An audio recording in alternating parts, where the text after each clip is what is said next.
שלום לכולם, כאן נועה אברהם, והיום באמת רציתי לעשות סרטון מאוד קצר לאלה שבאמת מחפשים עבודה אונליין. יכול להיות ככה בשילוב עם העבודה בתור שכירים, לדעתי זה בדרך כלל שילוב עבודה בתור שכירים, אבל יכול להיות גם אם אתם ככה נמצאים בבית, אין לכם יותר מדי על הראש ואתם רוצים להיכנס לכל העולם הזה של להרוויח כסף אונליין, בעיקר מעבודות גרפיקה או כל מה שקשור ככה ללוגויים, בניות אתרים וכולי.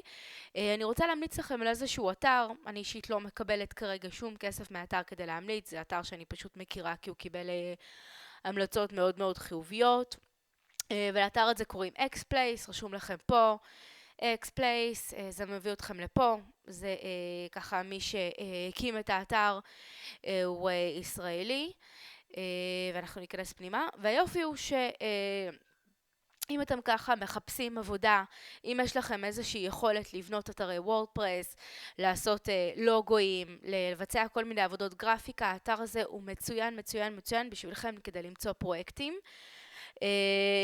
הדרך שלכם היא ללכת לפה להצטרפות, מכניסים את xplace.com.il, נכנסים להצטרפות, וכאן אתם יכולים לבחור. אם אתם מחפשים לעשות כל מיני עבודות גרפיקה ולבצע כל מיני עבודות לפרויקטים ולמצוא לקוחות, זה הדרך המצוינת. אתם לוחצים על פרילנסר, נרשמים, וכבר יש לכם גישה להרבה מאוד אנשים שמחפשים אתכם לבצע כל מיני פרויקטים. אם אתם מעסיקים שככה מחפשים אנשים שיבוצעו לכם עבודות, אתם כמובן שתירשמו פה. כרגע אני רוצה ככה לתת לכם איזושהי גישה ואיזשהו רעיון להרוויח כסף אונליין, שזו דרך מצוינת. היתרון באתר הזה, לעומת רוב האתרים האמריקאים שאני מכירה, שהכל הכל הכל כאן הוא בעברית.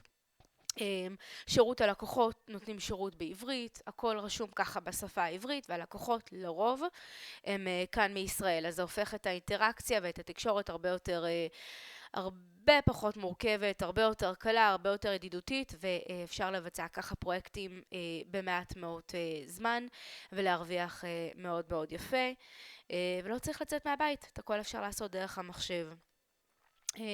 אז זהו, מאחלת לכם המון המון בהצלחה, וכמובן מוזמנים ככה להירשם כדי לקבל עוד כמה סרטונים, וגם לקבל איזושהי גישה ל-25 דרכים נוספות להרוויח כסף אונליין, אם אתם ככה מחפשים לצאת מהעולם של לעבוד בתור שכיר ולעבוד בתור עצמאי. זה דרכים ממש מצוינות להתחיל. אז זהו, מוזמנים גם להגיב למטה, ושיהיה המון המון בהצלחה.